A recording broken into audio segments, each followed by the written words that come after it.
Oke, bismillahirrahmanirrahim. Assalamualaikum warahmatullahi wabarakatuh. Ketemu lagi teman-teman ya.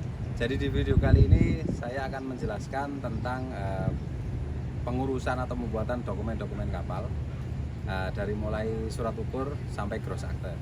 Nanti simak videonya sampai selesai. Nanti di situ akan saya tunjukkan lampiran apa saja atau persyaratan apa saja yang harus dipenuhi untuk penerbitan dokumen-dokumen kapal tersebut. Oke, selamat menyaksikan. Mudah-mudahan bermanfaat. Terima kasih.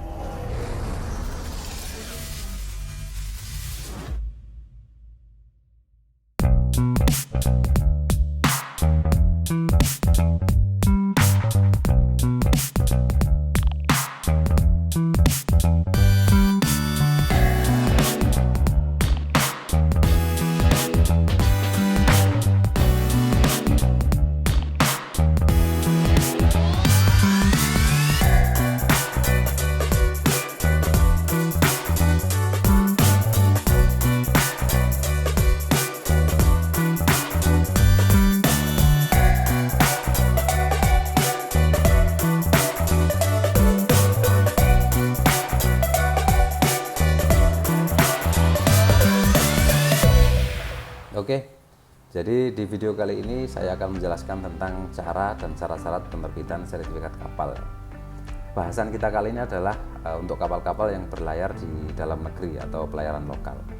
Selain sertifikat kelas yang akan kita bahas di video yang lain, di sini kita hanya akan membahas proses penerbitan surat-surat atau dokumen kapal yang diterbitkan oleh Kementerian Perhubungan ya. Dalam ini adalah sah bandar.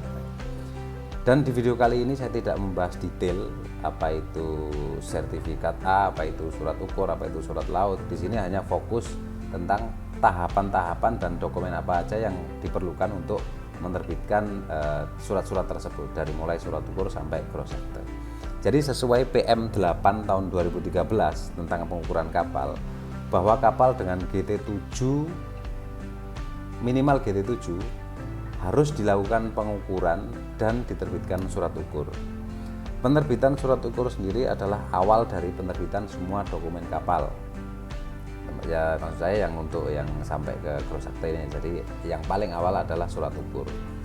Namun ada beberapa hal yang harus dilakukan sebelum penerbitan surat ukur, antara lain pembangun dan pemilik harus membuat kontrak pembangunan yang ditandatangani oleh kedua belah pihak. Kemudian berita acara kilayeng dan surat keterangan galangan.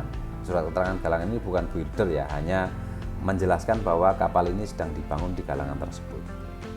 Ketiga dokumen tersebut akan digunakan untuk melakukan pendaftaran persetujuan nama kapal. Tujuannya adalah untuk mendaftarkan nama kapal yang akan dibangun, sehingga dipastikan tidak ada nama kapal yang sama, atau ada kapal lain yang menggunakan nama itu, maka kita tidak bisa memakai nama yang sudah terdaftar ya. Setelah pendaftaran nama kapal disetujui, nama kapal disetujui, maka tindakan berikutnya adalah melakukan pengesahan gambar ya ke Ditkapel, ke Rancang Bangun di Kementerian Perhubungan.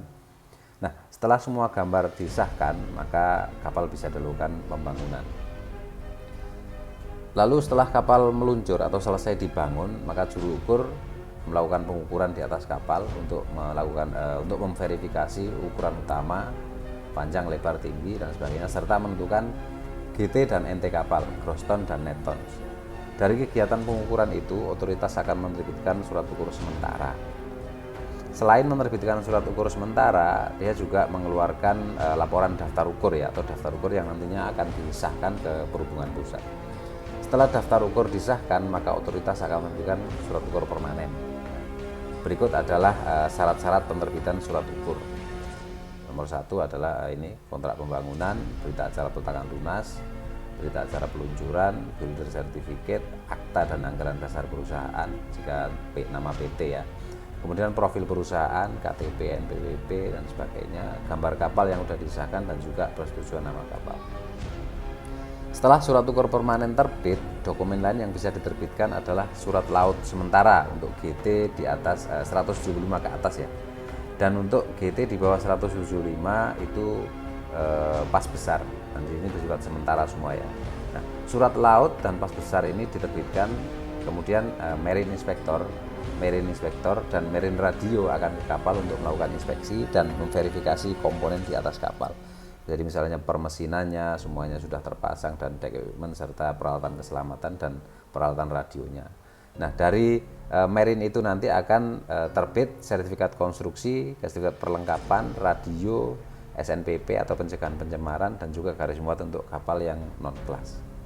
Kemudian untuk berikutnya, setelah kita punya surat ukur permanen dan pas besar, maka akta atau gross akte, akta kepemilikan kapal bisa diterbitkan, yaitu dengan cara melakukan pendaftaran di ini ya, di webnya perhubungan, yaitu kapal.debhub.go.id, dan mengisi form yang ada di situ, kemudian melampirkan beberapa lampiran yang diminta. Setelah pengajuan disetujui, kemudian dilakukan jadwal tanda tangan dan selesai, seperti itu. Setelah gross akte terbit, tindakan berikutnya adalah kita bisa melakukan membuat surat laut jadi permanen atau mempermanenkan surat laut atau pas besar tersebut. Oke, jadi itu adalah metode dan syarat penerbitan dokumen kapal yang dikeluarkan oleh perhubungan atau otoritas pelabuhan.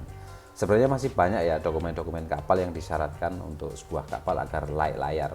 Nah, cuma nanti itu akan kita bahas di kolom komentar saja karena ya untuk mempersingkat waktu ya. Jadi di sini fokusnya hanya dari surat ukur sampai gross akte. Nah, untuk dokumen lain seperti IKR, rek removal, kemudian MSI, nanti ada SMC, DOC segala macam, itu kita akan bahas di video berikutnya.